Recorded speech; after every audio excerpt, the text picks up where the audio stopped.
When do you want Kushal to get married? इसका answer तो मैं दूंगी। कुशल की शादी अगले साल तो फिक्स है। नहीं, अगले साल तो बहुत ज़्यादा जल्दी है।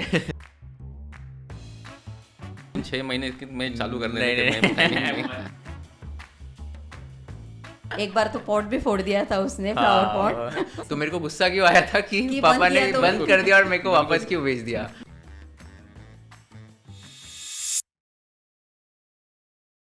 हाय everyone, welcome to conversation with Kushal once again. आज का पॉडकास्ट मेरे दिल के बहुत ज़्यादा करीब होने वाला है बिकॉज मैंने 2 लोगों को इनवाइट किया है जो मेरे हमेशा से रोल मॉडल्स रहे एंड मेरी जितनी भी आज तक की सक्सेस जो भी मैंने अचीव की है, ऑल्दो आई थिंक कि मैंने अभी तक कुछ अचीव नहीं किया and there is a long way to go, but अगर 1% भी अगर मैंने सक्सेस अचीव किया तो इन दोनों की वजह से ही है। I have invited my mom and dad in this particular podcast and we are going to discuss everything about me outside social media and about their struggle stories as well, and उन्होंने मुझे कितना ज़्यादा inspire किया है। Thank you so much mom dad, आज बहुत ज़्यादा मज़ा आने वाला है आप दोनों से बात करके। पहली बार मैं हिंदी में बात करने वाला हूँ आप दोनों के साथ, but thank you so much for accepting my invitation. Thank you so much Kusal. Thanks. आपको कैसे लग रहा है आज यहाँ पर मेरे साथ बात करके?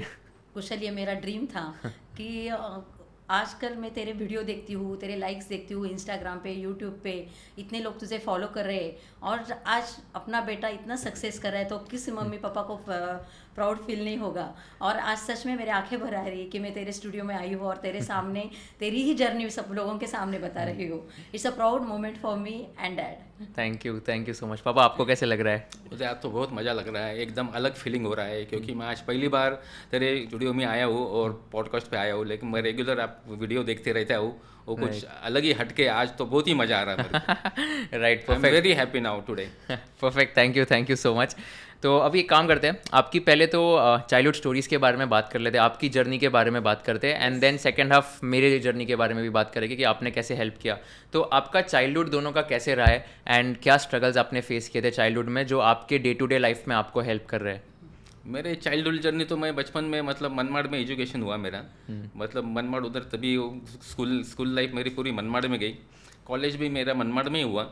तभी स्कूल ये मनमाड़ एग्जैक्टली कहाँ पर है सब लोगों के लिए? ये मनमाड़ एग्जैक्टली नासिक के पास है, नासिक से 85 किलोमीटर है। ओके। वो वहाँ पे मेरा सब चाइल्डहुड मैक्सिमम पूरा वहाँ पे ही गया।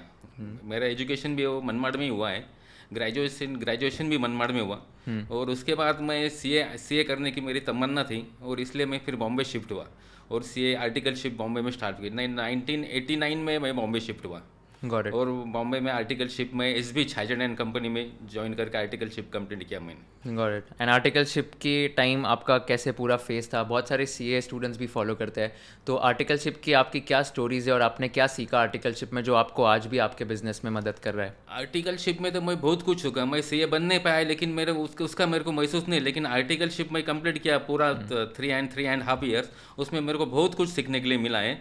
आर्टिकलशिप में मेरी सिंसियरिटी, डिसिप्लिन, वो सब मेरे को यही पीरियड में सीखने के लिए मिला और मैं आर्टिकलशिप में कभी बंक नहीं करता था, एकदम सिंसियर वर्क करता था। आर्टिकलशिप में जो सीखने को मिला वो मेरे पूरे लाइफ में काम आ रहा है मेरे को। क्या क्या ऐसे इंसिडेंसेस है आर्टिकलशिप के जो आपको आज भी हेल्प कर रहे हैं? आर्टिकलशिप में मतलब टाइम मैनेजमेंट और मतलब हमारे टाइम में जब ये लैपटॉप और ये सब टैली वीली कुछ नहीं था, पूरा मैनुअल था, तो ट्रायल बैलेंस टैली करना, बुक्स ऑडिट करना, अकाउंटिंग चेक करना, सब उसमें बहुत कुछ सीखने के लिए मिलता था और उसमें सिंसियरिटी चाहिए थी। ट्रायल बैलेंस टैली करना ये तो बहुत ही बिग बड़ा जॉब, बड़ा टास्क था हमारे लिए और वो टैली हो गया तो बस उसके जैसी खुशी कुछ भी नहीं। ट्रायल बैलेंस टैली हो गया बोले तो फिर सब टैली हो गया, ऐसा था। और ट्रायल बैलेंस ही टैली नहीं होता था जल्दी, उसमें बहुत वक्त चला जाता था। मेरे को आज भी याद है, मेरे भी एग्जाम्स में जब हमारे ट्रायल बैलेंस पूछा जाता था कि टैली करना है, तभी जब ट्रायल बैलेंस टैली होता था तब सबसे एकदम ये था कि अभी सबसे मज़ेदार मोमेंट आ गया है एंड दैट इज़ समथिंग कि हम सब लोग सीए स्टूडेंट्स हमेशा उसके लिए वेट करते थे कि टैली कब होगा। तो I can relate to you very well. Mom के पास आते हैं, तो मॉम आपकी चाइल्डहुड कैसी थी एंड आपने क्या क्या मतलब चाइल्डहुड स्टोरीज आपके क्या क्या है जो आप सबके साथ शेयर करना चाहोगे? एक्चुअली चाइल्डहुड स्टोरी मेरी तो बहुत इजी लाइफ थी, बहुत मस्त थी। मैं इतना पढ़ाई नहीं, पर मस्त बीकॉम किया, डिप्लोमा इन कंप्यूटर मैनेजमेंट किया, पर स्ट्रेस किसी बात का नहीं था। हैप्पी लाइफ पहले से ही मेरे को आदत थी कि टेंशन नहीं लेने का। एक्चुअली मैं जब शादी हुई ना, पापा का और मेरा यही था कि वो हर चीज़ का ज़्यादा स्ट्रेस लेते थे और मैं हर लाइफ इजी गोइंग करती थी। बस वही दोनों में फ़र्क था। पर पापा का डिसिप्लिन जो आज अपने पूरे फैमिली को काम आया है, वो मैं सबके सामने बोलना चाहती हूँ कि उनका हार्डवर्क और डिसिप्लिन की वजह से ही आज कुशल इतना सक्सेसफुल हुआ है। राइट और मेरा चाइल्डहुड तो एकदम इजी गोइंग था। Right got it. And discipline के बारे में जब बात करते हैं तो आपको ऐसे क्या क्या इंसिडेंसेस या क्या क्या एनेक्डोट्स है कि पापा के बारे में आपको ऐसे याद आता है कि हाँ मतलब डिसिप्लिन बहुत है, परफेक्शन बहुत ज़्यादा है, तो कुछ उसके बारे में कहना चाहोगे? एक्चुअली मेरा चाइल्डहुड इतना इजी गया था ना, तो यहाँ जब शादी हुई तो बहुत ऐसे लगता था कि मिलिट्री के घर में अपन आ गए। इतना डिसिप्लिन, हर चीज़ पापा को परफेक्ट जगह पे चाहिए थी। मुझे लगता है ये कहाँ आ गए हम लोग। पर अब ये महसूस होता है कि जब 25-30 साल हो गए तो इनका डिसिप्लिन आज हमारे फैमिली के लिए कितना इजी गोइंग हो गया। उन्होंने जो हार्डवर्क हमें सिखाया, उन्हें जो डिसिप्लिन सिखाया, उन्होंने जिस सिंसेरिटी बताई, वो आज पूरी लाइफ टाइम हमें इजी गोइंग कर दिया उन्होंने। जब सबको लगता है कि क्यों इतनी खाओ पियो मज़ा करो यही ज़िंदगी रहती है, पर पापा का वैसा नहीं था। वो दूरदृष्टि मतलब बोलते ना, लॉन्ग विजन वाले थे, आगे का ज़्यादा सोचने वाले थे। मैं बोलती कि इतना सोचते हो, मस्त मस्त रहने का, खाने पीने का, पर नहीं, पापा का हर विजन था कि नहीं कुशल ने सीए बनना चाहिए, जिनिशा ने MBA अच्छे कॉलेज से करना चाहिए।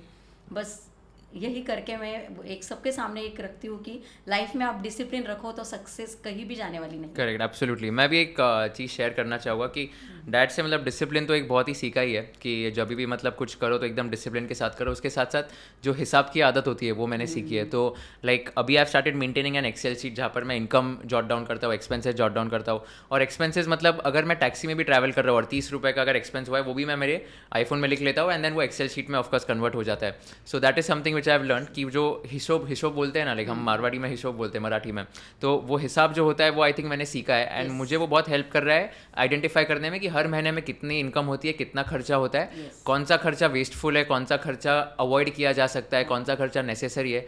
ये सब मैंने पापा से सीखा है। पापा डायरी और पेन में लिखते हैं ये सब, मैं मोबाइल फ़ोन में लिखता हूँ, बट दैट इज़ समथिंग कि मैंने पापा से सीखा ही है। तो थैंक्स फॉर दैट कि वो हैबिट आपने पिछले साल सिखाई थी मेरे को। तो परफेक्ट। तो अभी मेरी बात करते हैं। तो how was Kushal as a kid कि जब बचपन में जब मैं फर्स्ट सेकेंड स्टैंडर्ड में था या तो उससे पहले भी, तो मैं कैसा बच्चा था एंड क्या क्या मैंने मतलब मस्ती की है? आप सबको क्यूरियोसिटी होगी कि कुशल चाइल्डहुड में कैसा था, क्योंकि अभी तो बहुत ही इतना भी टाइम नहीं रहता उसके पास। कंटिन्यूअस उसके इंस्टाग्राम, यूट्यूब, यहाँ चीफ गेस्ट गया, वहाँ चीफ गया। तो अंकल आंटी को कैसे लगता होगा कि अपना बेटा इतना सक्सेस कर रहा है, मम्मी पापा को टाइम दे रहा है या नहीं दे रहा है। पर बचपन में कुशल तो बहुत ही बचपन से ही सिंसियर था, पर एक गुस्सा वाला ऐसा नेचर था उसका कि उसको जीत चाहिए थी हर चीज़ में। बचपन में उसकी दीदी, वो और उसका एक फ्रेंड, तीनों कैरम खेल रहे थे। कैरम खेलते खेलते कुशल की हार हो गई। इतना गुस्सा आया उसको, तो उसने वो कैरम बोर्ड उल्टा करके उस पर ही नाचने लग गया कि सब डिसमिस कर दिया उन्होंने गेम ही उसने। अरे दीदी बोले ऐसे क्या करते, हम जीत गए तो तू इतना क्यों ये हो रहा है। उसको पहले से हार पसंद नहीं थी। और स्कूल में भी रैंक भी एक बार फर्स्ट सेकंड मतलब थर्ड आ गई थी, टेंथ में। अच्छा, डॉन बॉस्को में भी। डॉन बॉस्को में मैं फर्स्ट से फोर्थ में था। हाँ, फर्स्ट टू फोर्थ में डॉन बॉस्को में था। तो वो टाइम पे अपसेट हो गया था कि उसको बस चाहिए तक मुझे फर्स्ट आना है कई जगह पे। तो टेंथ के बाद भी, टेंथ में भी यही हुआ उसके साथ में। पर जब मैं मेडिटेशन और पॉजिटिविटी ये दोनों क्लासेस ऑफलाइन ऑनलाइन लिए और मैंने खुद ने बहुत इसमें पढ़ाई की, तब मैंने कुशल को समझाया कि यार ऐसा कुछ नहीं रहता है, जो अपन मेहनत करते जाओ, जो सक्सेस मिलनी हो तो मिलनी ही है। पर इसके लिए नहीं क्या तू फर्स्ट रैंक में आया, थर्ड पे आया तो अपसेट होना है। थर्ड में तो भी तुम एंजॉय कर सकते हो ना, वो रैंक आई तो बस। और कुशल का ये नेचर फिर टेंथ के बाद एकदम कंप्लीट चेंज हो गया। हाँ, अभी बोलोगे मैं गुस्सा नहीं करता हूँ, अभी मैं मेरा शॉर्ट टेम्पर नहीं है, अभी नहीं, कुशल थोड़ा बिल्कुल बदल गुस्सा गया। नहीं करता है। एक बार तो पॉट भी फोड़ दिया था उसने, फ्लावर पॉट। वो फ्लावर पॉट वाला स्टोरी पापा बता सकते हैं। हाँ, फ्लावर पॉट वाला, वो फैन एक्चुअली किचन में रह गया था शुरू। एक्चुअली फैन चालू था और कुशल के पापा बोले कि फैन बंद करके आ। बस उस चीज़ से उसको गुस्सा आया कि पापा वहाँ खड़े थे तो उन्होंने क्यों फैन नहीं बंद किया, मुझे क्यों ये रूम से वहाँ रूम में बुलाया। नहीं, ऐसा था कि पापा ने बंद कर दिया था ऑलरेडी फैन, हाँ। एंड मेरे को बोला था कि वो फैन चालू तूने छोड़ दिया है तो तू वो बंद करके। और मैं जब किचन में गया तो देखा तो फैन ऑलरेडी बंद था। तो मेरे को गुस्सा क्यों आया था कि पापा ने बंद कर दिया और मेरे को वापस क्यों भेज दिया। और उसके बाद मैंने फ्लावर पॉट तोड़ दिया था। ऐसा उठाया और फेंक दिया। पर वो 2009 की बात है, पर उसके बाद मैंने तो कुशल को आज तक गुस्सा करते हुए देखा ही नहीं। एक छोटा बहुत आया हुआ गुस्सा, पर वो सिर्फ उसके काम पे ही फोकस रहा, इसलिए आज वो सक्सेस है। उसी टाइम एक बार उसने एक फटका खाया था, मार खाया था। वो तो बहुत मेरे को आज भी याद है। उसके बाद उसके पापा ने कभी नहीं मारा। हाँ, वो फर्स्ट एंड लास्ट टाइम होगा।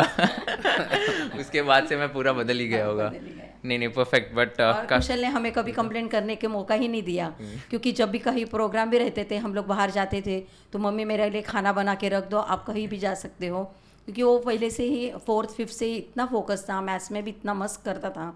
उसके फ्रेंड्स भी घर पे आते थे तो उनको भी इतने अच्छे से समझाता था।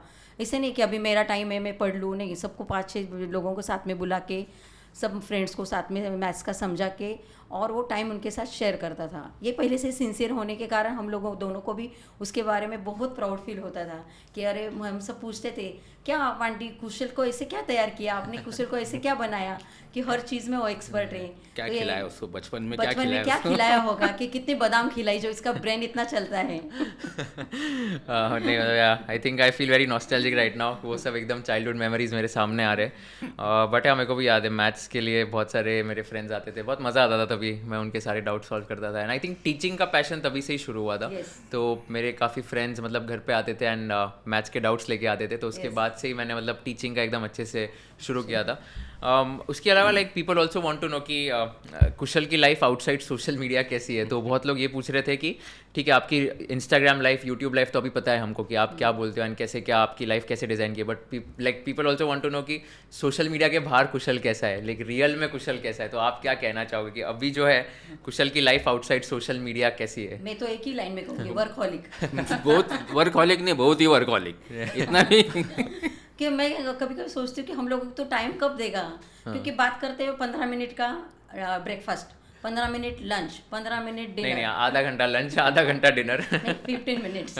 ओके। और मोबाइल पे बात करने का टाइम 10 मिनट से। हाँ, डेली हमसे बात करता है मोबाइल पे, और वो भी टाइम 10 मिनट से 12 मिनट हो गए तो फ़ोन कट हो जाता है। बात आगे के दिन करनी रहती कंटिन्यूस। तो ऐसे कुशल, मुझे ऐसे लगता है कि कुशल सोशल मीडिया के अलावा बाहर में सिर्फ वर्कहॉलिक है। उसको ऐसे लगता है कि बस काम करना चाहिए, पर मैं थोड़ी नाराज़ होती हूँ इस चीज़ों से। आपको लगता है कि आजकल की जो जनरेशन है वो बहुत ज़्यादा ही मतलब ऐसे स्ट्रेस लेती है, या तो उनको सबको अर्ली सक्सेस चाहिए, तो आपको लगता है ये गलती है? लाइक आपको क्या लगता है कि ये उनका एटीट्यूड कैसे होना चाहिए, मतलब लाइफ को लेकर? जैसे कोई एक 25 साल का है तो उसका क्या आउटलुक होना चाहिए लाइफ को लेकर? इसके एक्चुअली आजकल के लड़के लोगों में पेशेंस नहीं रहे, जो पेशेंस चाहिए। I agree. हाँ, वो पेशेंस नहीं रहे, उनको एक शॉर्ट टर्म में एकदम बड़ा बनने का है, जो भी कुछ है वो सब शॉर्ट टर्म में बनने का है उनको। तो पेशेंस से एक बहुत बड़ा इम्पैक्ट है। जो पेशेंस नहीं रहे, वापस बड़े लोगों का वो कभी कभी तो इग्नोर भी करते, सुनते नहीं। मोबाइल का एडिक्शन बोलो, लैपटॉप बोलो, ये सब थोड़ा कम होना चाहिए। अभी मेरे टाइम में हमारे घर में जब भी था ना, सबके मोबाइल रात को 10:30 बजे स्विच ऑफ हो जाते थे, और मॉर्निंग में चालू करने का। मोबाइल किसने रूम में भी रखने का नहीं, हॉल में रखने का, बंद कर देने का। 10:30 बजे के बाद no friends, no discussion, no चर्चा, ओनली जो कुछ है डिस्कशन अपने फैमिली डिस्कशन, और फिर बाद में सो जाने का। मॉर्निंग में मोबाइल ऑफ करो, जो भी कुछ डिस्कशन करने का है, दोस्तों के साथ बोलने का, वो सब मॉर्निंग में बात करने का। 10:30 बजे कुछ नहीं। और एक्चुअली आजकल के बच्चे ना बहुत ज़्यादा स्ट्रेस लेते हैं। वो मुझे ऐसे लगता है कि इतना स्ट्रेस उन्होंने नहीं कैरी करना चाहिए, क्योंकि जो लाइफ मिली है उसका भी सोचना चाहिए। मम्मी पापा अपने लिए, बच्चों के लिए भी तो हर पेरेंट्स करते ही रहते अच्छा काम, उन्होंने वो भी टाइम उनके लिए स्पेंड करना चाहिए। स्ट्रेस लेके जब अगर लाइफ ये करोगे तो जो आज का मज़ा है वो भी नहीं ले सकोगे। अगर तुम्हें सक्सेस चाहिए तो मिलने वाली है, तुम अगर डिसिप्लिन फॉलो करोगे, सिंसियर रहोगे, और पेरेंट्स कहते हैं वो फॉलो करोगे। पर जो लाइफ में चाहिए कि एवरी टाइम तुम हैप्पीनेस के साथ कुछ काम करो, वर्क करो, तो उसमें लाइफ जीने में मजा आए। तो स्ट्रेस बिल्कुल नहीं लेना, और पेशेंस, ये दो आज के जनरेशन को बहुत ज़रूरी। क्योंकि हमारे वक्त ये 30 साल पहले कुछ भी नहीं था, पर अभी इतना मोबाइल का और लैपटॉप का ज़माना आ गया है, तो बच्चे सिर्फ उनके काम में रहते हैं। उनको बाजू में कुछ फैमिली फ्रेंड्स आए हैं, कोई रिलेटिव्स आए, उनसे भी बात करने की शायद टाइम नहीं रहता है। पर ये सब चीज़ों का सबने सोचना चाहिए कि हम किसके लिए कितना टाइम ऐसे स्पेंड करना चाहिए। राइट। और उनको अभी ऐसी ना सुनने की आदत भी नहीं रही, लेकिन उनको वो भी आदत चाहिए कि कभी किसी ने, पेरेंट्स ने, घर में किसी ने ना बोला तो वो एक्सेप्ट करना चाहिए। ठीक है, वो ना बोलते हैं तो ये अपने अच्छे के लिए कुछ तो भी बोलते हैं, इससे अच्छा होने वाला है, लेकिन ना बोलो तो वो चिड़चिड़ करने लगते हैं। एक्चुअली उनको ना बोलने की, ना सुनने की आदत ही चाहिए उनको। Right, no I agree. I think अभी एक कैसा हो रहा है कि बहुत सारे जो यूथ है उनको काफ़ी अर्ली सक्सेस चाहिए होती है and they don't have the patience कि मतलब मैं 10 साल वेट करूँगा, 15 साल वेट करूँगा। आपका भी एग्जांपल अगर लेते तो आपने जैसे 1999 में आपने लैंड का बिजनेस शुरू किया था, राइट? एंड आप कितने कितने मतलब पैसे से आपने शुरू किया होगा, लाइक एकदम? मैं तो स्टार्ट किया तभी मैं घर से तो सिर्फ मतलब 5 लाख रुपीज़ लेके आया था। राइट, और आपने वो अमाउंट से मतलब एकदम पूरा एक लाइक रियल एस्टेट का बिजनेस चालू किया था। एंड आपको भी मतलब पेशेंस, आपका मतलब बहुत सारे साल लगे होंगे तब जाके आपने मतलब एकदम Yes. रियल एस्टेट में सक्सेस पाई होगी। Yes. So I think that is a perfect example. मेरे काम में सिंसिरिटी और परफेक्शन और लॉयल्टी, राइट, इसके वजह से सिर्फ मैं आज जो भी हूँ ये स्टेक में, बस ये तीनों के वजह से हूँ। Right, absolutely. I think that is a message which everyone should have, like patient होना बहुत ज़रूरी है। इनफैक्ट मेरे लिए भी, मैं भी कभी कभी मुझे लगता है कि मैं बहुत इम्पेशेंट हूँ एंड मुझे ऐसे लगता है कि लाइक मेरे को भी सब चीज़ें एकदम जल्दी चाहिए या तो सब चीज़ें मुझे एकदम फटाफट चाहिए एंड ऑल ऑफ दैट। तो मेरे को भी मतलब ये ऐसे लेसन है कि पेशेंट होना बहुत ज़्यादा ज़रूरी है आजकल की Patience, हाँ, जनरेशन पेशेंस Patience. रहा, उसके बाद मिली तो उसकी वैल्यू भी रियलाइज होती है। Right. एक्चुअली पेशेंस में जो मिल गए तो उसकी वैल्यू भी नहीं रहती, इसलिए पेशेंस बहुत ज़रूरी है। राइट। पापा, आपने जैसे अभी आपने बताया कि आप सीए कर रहे थे, तो आपने मतलब वो जो 2 साल 3 साल थे जो पूरे सीए जर्नी के, उसमें से आपने क्या क्या सीखा है? सीए करिकुलम ने आपको क्या सिखाया है एंड आपकी पर्सनालिटी कैसे चेंज हो गई है before CA and after like doing that CA course? Actually before से तो एक चाइल्डहुड था, ग्रेजुएशन था, मतलब कॉलेज लाइफ थी, उसमें कुछ मतलब इतना सिंसियरिटी नहीं था पढ़ने का, कॉलेज में जाने का, घूमने का, मतलब दोस्तों लोग के साथ टाइम पास भी करने का, ये भी था। लेकिन जब मैं सीए आर्टिकलशिप ज्वाइन की, बॉम्बे शिफ्ट हुआ, तभी पता चला था एक्चुअली जो वैल्यू एजुकेशन को है, एजुकेशन के सिवा कुछ भी नहीं। आप में कितने भी गट्स हो, कितने नॉलेज हो, लेकिन जो डिग्री है ना, डिग्री की बहुत वैल्यू करते हैं। डिग्री से रिस्पेक्ट भी मिलता है, आपका प्रेजेंटेशन भी है ना प्रॉपर बनता है, how to present, how to talk with anybody, how to respect, ये सब डिग्री से होता है। इसलिए मैं डिग्री को ज़्यादा ज़्यादा इम्पोर्टेंस देता हूँ। राइट। और एजुकेशन जो है मतलब उसका आजकल के चिल्ड्रन के लाइफ में मतलब आप क्या कहना चाहोगे कि कैसे मतलब एक पेरेंट ने स्टूडेंट को, पेरेंट ने उनके किड को कैसे नर्चर करना चाहिए, या तो कैसे रिलेशनशिप होना चाहिए जिससे उनका भी करियर एकदम अच्छे से आगे जाए? तो पेरेंटिंग के बारे में थोड़ा बात करते हैं कि अपब्रिंगिंग जो होती है एक बच्चे की, वो आपके हिसाब से कैसी होनी चाहिए और पेरेंट्स जो देख रहे हैं उनको क्या दिमाग में रखना चाहिए? अब पेरेंट्स के हिसाब से, मतलब पेरेंट्स के, आप चाइल्ड, आजकल बच्चे लोग हैं ना, सबकी ग्रास्पिंग पावर अच्छी है, सब होशियार है, नो डाउट। ऐसा कोई नहीं कि ये ज़्यादा है, ये मेरा कम है, ये तुम्हारा कम है, सब। लेकिन पेरेंटिंग मेन है, तो आप कैसे हैंडल करते हो बच्चों को, वो ज़्यादा ज़रूरी है आज। बाकी ग्रास्पिंग पावर तो सब बच्चे में अच्छे हैं, सब एक ही लेवल के हैं, लेकिन पेरेंटिंग पेरेंट्स ने भी बच्चों को टाइम देना चाहिए, उनकी चॉइस देख के साइड चूज़ करना चाहिए। जैसे किसी को साइंस में इंटरेस्ट है, किसी को कॉमर्स में इंटरेस्ट है, और जब बचपन में 5th to 10th जब बच्चों का ये पीरियड रहता है वो बहुत ही इंपॉर्टेंट है। वो टाइम पे पेरेंट्स ने बहुत बच्चों के पास अच्छे से फ्रेंडली रह के और उनकी चॉइस देख के ही टाइम देना चाहिए।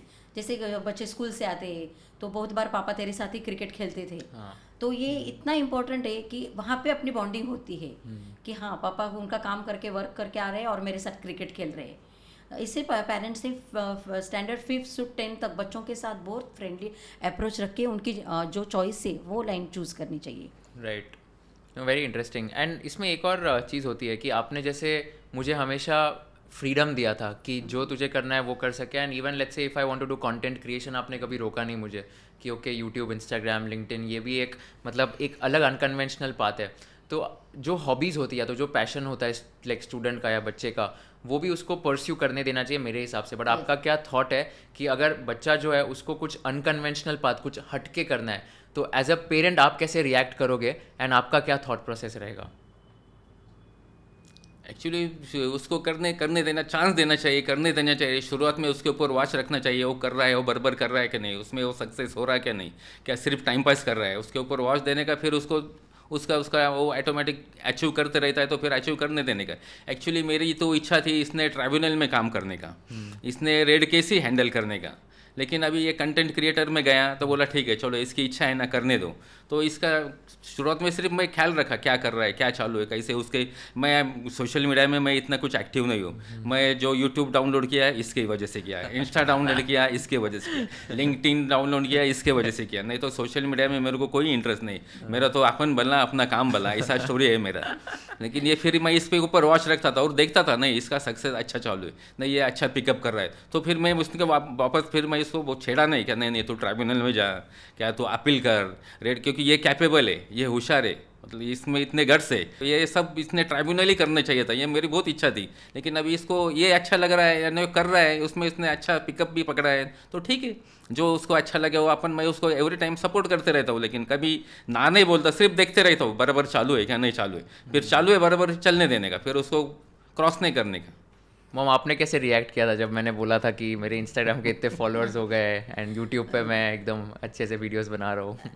एक्चुअली कुशल, तू जब सबके सामने बोलता है ना, तो तेरे मैसेज में हर टाइम में कुछ न कुछ बच्चों के सामने अच्छा ही जाता है। वो देख के मुझे बहुत खुशी होती है। जब तूने एक बार ड्रिंक का दिया था कि ड्रिंक नहीं करना चाहिए, सबसे वो वीडियो मुझे इतना अच्छा लगा, क्योंकि आजकल की जनरेशन बहुत ज़्यादा ये हो गया है कि बाहर फ्रेंड्स में जाते, पार्टीज़ में जाते, सबको ऐसे लगता है ये कॉमन है करके, पर ये बहुत सोचने की बात है करके। जब एक बात आदत लग जाती है कौन से भी, तो उसके एडिक्ट हो जाते हैं। तो इसकी ज़रूरत नहीं कि तुमके लाइफ में मज़ा करनी तो सिर्फ पार्टियाँ करो और पैसे खर्च करके आओ, यहाँ जाके आओ होटल्स में। पर जब तेरे वीडियो सामने आते हैं तो हर एक वक्त बच्चों के अच्छा मैसेज जाता है, और इससे और ज़्यादा खुशी मुझे और पापा को क्या होगी। Right, no I agree. And मैं सबको ये भी कहना चाहूँगा कि आई थिंक मुझे कभी भी ये ऐसा मैसेज नहीं आया, तो मुझे कभी भी ऐसा कभी फ़ोन नहीं आया कि ये बंद कर दे, अभी तूने ये करना चाहिए and all of that. So that freedom I think जो मुझे दिया गया था वो काफ़ी हेल्प हुआ है। And secondly I also feel कि जो ट्रस्ट फैक्टर होता है ना एक पेरेंट और एक बच्चे में, वो बहुत इंपॉर्टेंट है। अगर आपके पेरेंट्स को बहुत ट्रस्ट है आप पे, then they will allow you to do anything and everything. तो जैसे अगर मुझे कुछ और भी करना है, जैसे आज कंटेंट भी बंद करके लेट्स से मुझे कुछ एक बिजनेस स्कूल खड़ा करना है या तो कुछ दूसरा बिजनेस में भी जाना है, आई एम प्रीटी श्योर कि मम्मी पापा फुल सपोर्ट करेंगे, बिकॉज वो ट्रस्ट फैक्टर अभी बैठ गया है। तो वो ट्रस्ट फैक्टर जो बैठना है वो बहुत मतलब इंपॉर्टेंट है एक पेरेंट और एक चाइल्ड के रिलेशनशिप में मेरे हिसाब से। एंड एक बार वो ट्रस्ट फैक्टर बैठ गया तो आई थिंक फिर कोई भी मतलब कोई उसे रोक नहीं सकता है सक्सेसफुल होने से। और कुशल ने वो विश्वास जीत लिया है हमारा क्योंकि हम लोग बोलते हैं तू 2 दिन कहा तो भी जा, घूम के आ, कुछ चेंज करके। तो इतना काम करते था 5 साल में। कुशल मुझे नहीं लगता है कभी बोला कि मम्मी मैं 4 दिन कहाँ घूम के आता हूँ। हमें जबरदस्ती भेजना पड़ता है। फिर भी नहीं गया अभी तक। सच में ये तो हमारे लिए तो प्राउड फील हो रहा है। अभी जाना चाहिए मुझे, बहुत लोग भी बोल रहे हैं और मुझे भी थोड़ा ट्रैवल करना चाहिए। उससे सिर्फ अपने लाइफ को ऐसे लगता है कि काम के लिए ही छोड़ दिया है। नहीं, मुझे आज भी याद है ना, जैसे एग्जाम्स भी तो 2013 में मेरी 10th थी, 2015 में 12th थी, फिर उसके बाद सीए की सीपीटी थी 2015 में, फिर इंटरमीडिएट 2016 में, फाइनल 2019 में। तो बैक टू बैक मतलब एग्जाम्स जैसे देते ही गया। एंड देन हम लोग हर दिवाली में मनमाड जाते थे। तो मैं मतलब 2013 से जाना भी मेरा बंद हो गया था, बिकॉज दिवाली के टाइम ही मेरे एग्जाम्स थे। 10th भी नवंबर में, 11th भी नवंबर में, 12th भी नवंबर में। एंड ये बिकॉज कैम्ब्रिज करिकुलम था, IGCSE एंड A-levels। तो उसके बाद मेरा मनमाड में जाना भी कम हो गया था। एंड मॉम भी मेरे लिए मेरी वजह से रुकती थी घर पे ही, ताकि मतलब मेरा ख्याल रख सके। तो एक्चुअली तो 2013 से कंटिन्यूस में बोल रही ना कुशल, कंटिन्यूस एग्जाम के बाद तो फिर आदित्य बिरला के बाद तो खुश अभी स्टार्टअप में। हाँ, तो ऐसे बैक टू बैक कुछ ना कुछ होती गया। That is also something which help me a lot. Also बहुत सारे लोग ये पूछ रहे थे कि आप लोग कुशल की शादी कब करवाने वाले हो, when do you want Kushal to get married? इसका आंसर तो मैं दूंगी। I am very excited for it. Okay, कब करवाने वाले हो? कुशल की शादी अगले साल तो फिक्स है। नहीं, अगले साल तो बहुत ज़्यादा जल्दी है। सबसे ज़्यादा तो मैं एक्साइटेड हूँ कुशल की शादी के लिए, क्योंकि कुशल मुझे टाइम ही नहीं देता ना। फिर मुझे ऐसे लगता है कि हाँ अपने बहू आएंगे तो मेरे फ्रेंड बन जाएंगे, क्योंकि मुझे शॉपिंग का बहुत शौक है। और मैं कुशल के साथ अगर पैलेडियम भी गई ना तो मैं का और कुशल का वो फोन, किसी का कॉल आ गया तो बात करते करते आगे निकल जाता है। तो ये मेरे लिए तो बहुत ही ज़्यादा ऐसे लगता है कि मेरे बहू ऐसी लविंग केयरिंग। हाँ, वो भी आपको कैसी कैसी लड़की चाहिए। हाँ, ये तो मेरे तो रोज़, क्योंकि मैं खुद पॉजिटिविटी के क्लास लेती हूँ और मेरा मेडिटेशन पॉजिटिव अफर्मेशन पे बहुत ज़्यादा भरोसा है। तो मेरा सवेरे के जो ब्रह्म मुहूर्त है ना उसमें उठती हूँ मैं, तो मेरा पहले कॉल रहता है कि मेरी बहू कैसे रहेगी कुशल। तो एक लविंग केयरिंग, हम सबका ध्यान रखने वाली, और हमारी बॉन्डिंग भी वैसी रहनी चाहिए, और कुशल के बिजनेस में बहुत सपोर्ट करने वाली ऐसी बहू मुझे चाहिए। वाह, क्या कुशल के लिए ये लड़के ऐसी मिल जाए तो अच्छा है। क्या बात है, वाह। एंड पापा आपको कुछ इस पे कहना है? अभी मम्मी ने बोल दिया वैसा ही चाहिए। सही है, मेरी तो इच्छा है जल्दी से जल्द अभी करवा लो शादी। मतलब एक्चुअली 2-3 कुशल साल टाइम नहीं तो देता है इम्पॉसिबल ना। है, लेकिन 6 महीने में चालू करने नहीं, बहुत 6 महीने तो बहुत ही जल्दी है। चलो इस पे कभी और बात करेंगे। बट मॉम, इस पे बात करते हैं कि आपने बोला कि आप मेडिटेशन स्पिरिचुअलिटी उस पर बहुत बिलीव करते हो। आप उस पर थोड़ा बताओगे कि उससे आपकी लाइफ कैसे चेंज हुई है, और आप जो डेली सुबह उठ के एकदम ब्रह्म मुहूर्त में जैसे आप उठते हो तो उसका क्या रेलेवेंस है, क्यों सुबह जल्दी उठना चाहिए? आप मेडिटेशन करते हो, आप एकदम ऐसे थॉट्स लिखते हो, अफर्मेशंस लिखते हो, तो आप एक बार बताओगे सबको कि आप क्या क्या करते हो एंड लाइफ कैसी चेंज हुई है आपकी? यस। मैं 2009 से सब मेडिटेशन और सवेरे 4-5 बजे उठ के फॉलो करना, योगा, ये ज़रूरी क्यों है? क्योंकि आजकल इतना स्ट्रेस बढ़ गया है, तो तुम लोग अगर पॉजिटिव एटीट्यूड रखोगे ना लाइफ के साथ, तो बहुत लाइफ इजी गोइंग हो जाएगी। अगर मुझे चाहिए मुझे मिला नहीं, ये आज करना था मेरे से हुआ नहीं, पहले माइंड को अगर काम अपन डाल देते, अपना सबकॉन्शियस माइंड रहता, वो बहुत स्ट्रांग रहता है, उसमें अगर गलत चीज़ आपने डाल दी तो वो आपके सामने वही आएगी। पर अगर आपने सबकॉन्शियस माइंड में बोल दिया कि ये आज मुझे करना है और ये मुझे इजीली करूँगी, बस ये सवेरे के अगर आपने सबने आदत लगा ली, मेडिटेशन एक 15 मिनट का, और उसके बाद जो कुछ भी है, योगा है या फिर स्ट्रेस रिलीज करने के लिए जो भी एक्सरसाइज है, और रात में जल्दी सोने का और सवेरे जल्दी उठने का, ये 2 इम्पॉर्टेंट है। ज़्यादा आजकल सब 12 बजे 1 बजे 2 बजे तक काम करते रहते हैं, ये बहुत गलत है, क्योंकि इसका असर आपको अभी नहीं ध्यान में आएगा, एक 5-10 साल बाद आपको समझेगा कि आपके काम की कैपेसिटी बहुत कम हो रही है। सबसे एनर्जी लेवल अपनी हाई रहती है सुबह 5 बजे, और आजकल सब लेट को मतलब नाइट में काम करने की आदत सबको लगी। ये आदत अगर सब थोड़ा भी सोचे कि क्यों इतना जल्दी सोना है, कोई बोलेगा कि मैं 10 बजे सोऊंगा, तो बाजू के मेरे फ्रेंड्स क्या बोलेंगे, क्या रे तू ऐसे क्या इतने 10-11 बजे सो रहा है, अपन तो 12-1 बजे तक तो भी काम कर सकते हैं, फ़ोन पे बात करते हैं, बहुत लोग काम होने के बाद में रात में चैट करते हैं। ये सब कुछ गलत है। अगर आप तुमने 10:30 नहीं हो सके, लेट टू लेट 11 बजे सो के सुबह 5 बजे या 6 बजे भी उठते हो और सुबह 6 बजे से आपका दिन शुरू करते हो, तो सबसे बेस्ट होगा आपके लिए। आप ये इसका रिजल्ट महीने भर में आपको आएगा कि आपके एनर्जी लेवल बहुत हाई हो चुकी है, पॉजिटिव एटीट्यूड भी इतना अच्छा बढ़ जाता है इससे। एनर्जी लेवल हाई होने के कारण काम भी इतना इजीली होता है, स्ट्रेस बिल्कुल नहीं आता है। वर्कलोड कितना भी हो, 10 घंटे काम करो, 12 घंटे काम करो, पर एनर्जी इतनी हाई होने से एकदम फ्रेश लगता है। तो एक मैसेज मेरे सबके लिए बोलना चाहूँगी। और दूसरा एक है कि आप सोशल एक्टिविटी में, अगर आपका एक सर्टन हो गया कि 5 साल हो गए, आपकी जॉब हो गई, आपके ऑफिस हो गया, घर हो गया, तो सोसाइटी को आप कुछ तो भी रिटर्न देना है। जैसे मैं 2012 से जो नीडी पीपल है उनको हेल्प करती हूँ, बच्चों का एजुकेशन करती हूँ। कुशल को भी ये चीज़ें बहुत अच्छी लगती है, वो हमेशा बोलता है मम्मी अपने घर से ऐसा एक भी बच्चा नहीं जाना चाहिए कि किसी का एजुकेशन रुक गया पैसों की वजह से। तो हमने एक ग्रुप बनाया है, जैसे मेरी सब कजिन्स हैं उन्होंने, और मेरे 1-2 ग्रुप है करके, हम थोड़ी थोड़ी अमाउंट जमा करते हैं, और फिर जो नीडी पीपल है उनका एजुकेशन है, जैसे फ़ीस भरना है, तो वो काम करके हम लोग उनके एक बच्चे के लिए अगर हमें 80,000 जमा करना है, तो कुछ हमारी एक जैन कम्युनिटी वहाँ से 24,000 आते हैं, और बाकी के 60,000 हम सब मिलके जमा करते हैं। तो इससे एक बच्चा क्वालिफाइड होता है, उसकी फैमिली एकदम मस्त सेटल हो जाती है। इसे मैंने अभी 2012 से काम किया, तो कोई सीए हुए, कोई आईआईटी हो गए, तो इतना अच्छा खुशी होती है ये काम करके। तो सिर्फ अपनी लाइफ मत जियो कि अपने लिए फ्लैट हो गया, अपने लिए गाड़ी हो गई, बंगला हो गया, ये मत करो। सोसाइटी के लिए आपका कुछ देना है, ये बात अगर आप सोचोगे तो इतनी खुशी होगी आपको ये सब काम करने में। और आगे की जनरेशन है, जैसे अभी कुशल किया, मेरी बेटी है वो भी कर रही है, उनको भी अच्छा लगता है कि हाँ मम्मी आपने ये बचपन से हमें दान के संस्कार सिखाए, तो ये आगे कंटिन्यूस कर रहे हैं। आगे के इनके फ्रेंड्स है, उनको भी इनके कोई 4-4 लोग मिलकर ग्रुप बनाएं, तो एक फैमिली आराम से चल सकती है। और अपने जो देश में जो पुअर पीपल है, जो एजुकेशन से दूर रह रहे हैं, उनको भी हेल्प हो सकती है। राइट। मेरे को आज भी याद है, जैसे आपने बोला मॉर्निंग में जल्दी उठना, मतलब सीए फाइनल्स के टाइम 10 to 5 10 PM को मैं सो जाता था और 5 AM को उठता था। एंड मेरे को आज भी याद है कि आप भी मतलब 5 AM को तभी उठ के पूरा आपका मेडिटेशन करते थे।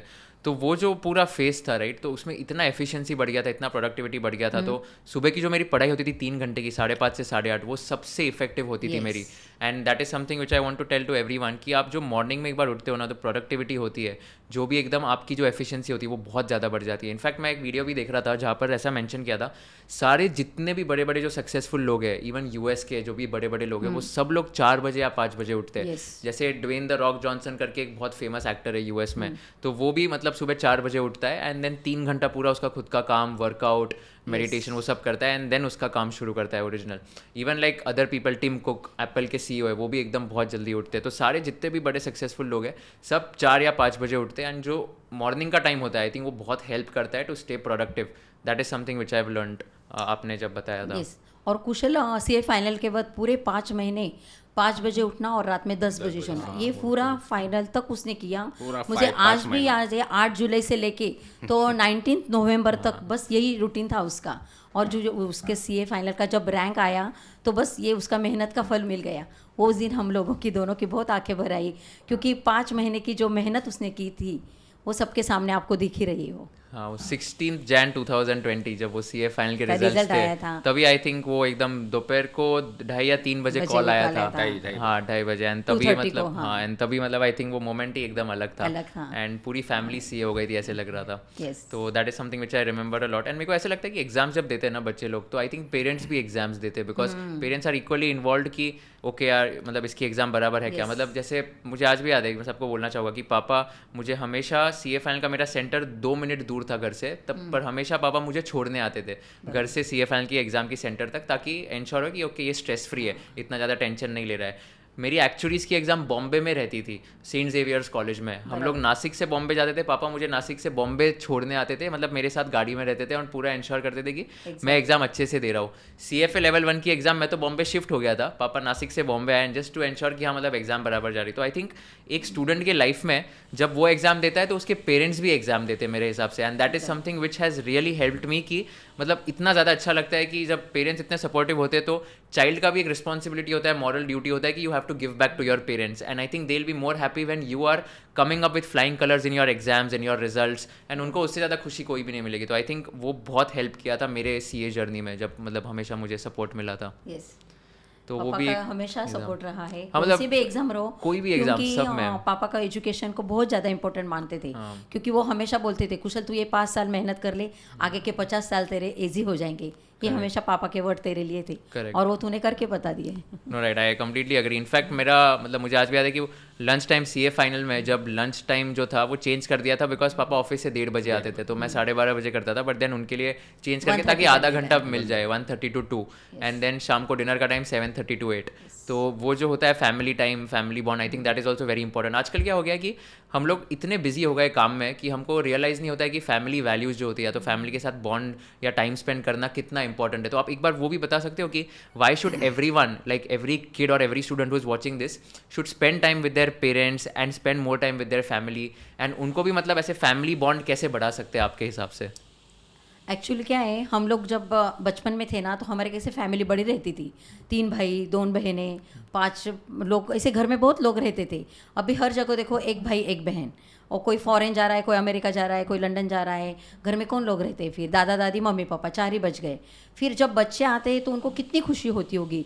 तो ये सब स्टूडेंट्स से सोचना चाहिए कि अपन सिर्फ अपना करियर देख रहे हैं, क्योंकि वो लोग तो पेरेंट्स लोग तो आपके करियर के लिए ही सब कर रहे हैं, जो भी पैसा कमा रहे हैं, जो भी कैपिटल रहे कि हाँ पर आप आगे बढ़ो, हम तुम्हारे पीछे।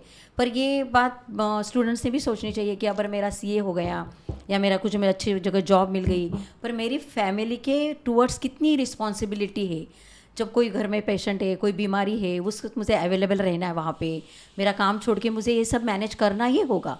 क्योंकि बहुत अभी क्या हो गया, काम को प्रेफर दे रहे, क्यों नहीं अभी मैं इतना 8 दिन जाऊँगा तो मेरे सब रूटीन डिस्टर्ब हो जाएगा। तो इम्पोर्टेंट फैमिली को बहुत देना ज़रूरी है, क्योंकि अभी फैमिली शॉर्ट्स हो गई है, 1 भाई 1 बहन। और पेरेंट्स को भी लगता है कि मेरा एक बेटा है तो मेरे पास रहना चाहिए। तो बच्चों को अभी इतना पैकेज अच्छे अच्छे मिल रहे हैं तो फॉरेन निकल जाते हैं। तो ये सब सोचने की चीज़ है कि अपर पैसा है, पैसे ज़रूरत है अभी पैसे की, वो नहीं, पर पैसा भी ज़रूरत है, तो फैमिली और हेल्थ कितनी इंपॉर्टेंट है, और तीनों में अपने को कैसे बैलेंस रहना है, ये सब ने सीखना चाहिए। Right, no absolutely, I think completely agree. And एक बार वो फैमिली बॉन्ड और वैल्यूज़ आ जाते हैं तो आई थिंक बेटर होता है for upbringing of a child also. मतलब मेरे हिसाब से एक बच्चे ने सब कुछ ओपनली शेयर करना चाहिए उसके Parents मम्मी के साथ पापा के में, साथ। हाँ। एंड जो भी अगर प्रॉब्लम्स भी है, मतलब जो भी डिफिकल्टीज है, जो भी नेगेटिव फेजेस है, वो भी करने चाहिए। और खुशी के मोमेंट तो ऑफकोर्स करते ही है, करने चाहिए, बट जो नेगेटिव फेजेस चल रहे हैं आई थिंक वो भी ओपनली शेयर करते तो आई थिंक और बॉन्ड बढ़ता है। एंड वहाँ पर भी और पेरेंट्स गाइड कर सकते हैं मेरे हिसाब से।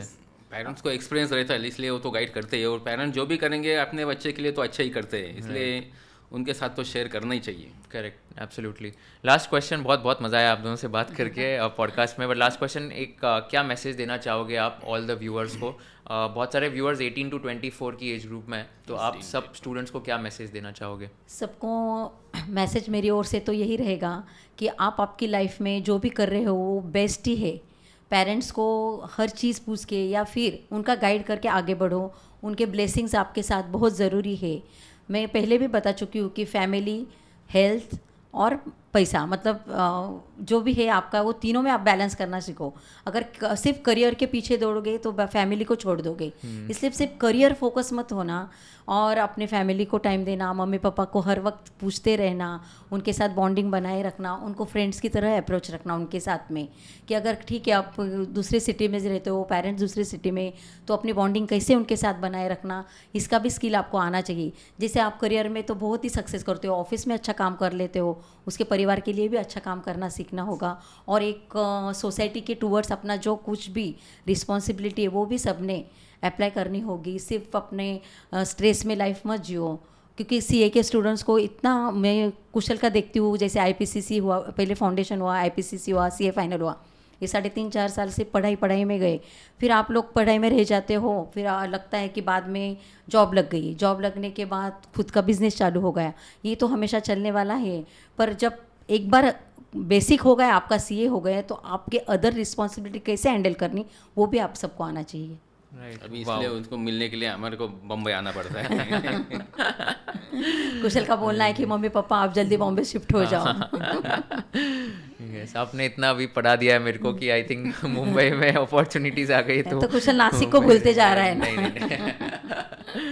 पापा आप क्या कहना चाहोगे सब स्टूडेंट्स को? मैं स्टूडेंट्स को यही कहना चाहता हूँ, जो भी आप करो, जो भी स्टडी करो, सिंसियर करो, जब भी मतलब पेरेंट्स का रिस्पेक्ट करो, लॉयल रहो, अपने काम में अपन लॉयल रहो, सिंसियर रहो, हार्ड वर्क करो, ऑटोमेटिकली ये मतलब आपको अचीव होना ही है। ऑटोमेटिकली वो सक्सेस आपके पीछे आएगा।